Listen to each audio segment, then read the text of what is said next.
Hello guys, welcome back to NFT Inspo. For today's video, we are going to show you how to fix notes feature not showing on Messenger. So if you're interested, let's start our tutorial.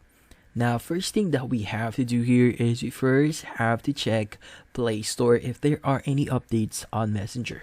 So sometimes updates will not be automatically installed in your device. So make sure that you check your Play Store here and you have the latest version for Messenger.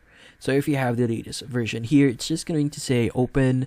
So from here, just go ahead and open up Messenger.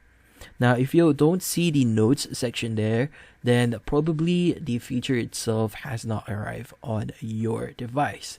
So another thing that we could do here is just go ahead and locate our Messenger.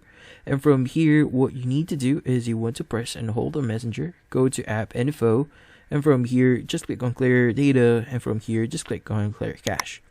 Now in this case, just click on OK to clear your cache, and from there, check if this actually solves your issue. So in this case, if this doesn't work, then again, this feature might not have yet arrived to your account. So the notes feature currently is a fairly new feature on Messenger since the notes feature is actually available before on Instagram, but now it's available on Messenger as well. So this one is pretty new, so you just need to wait for the notes feature to arrive on your account. So right now, not all people have the feature that's your note, or the notes feature on Messenger. So you just need to wait for this to arrive on your account. But right now, the best thing that we can do here is consistently check for updates and clearing your cache. And that's about it. So hopefully this video was able to help you. Like and subscribe to NFT Inspo. Thank you for watching.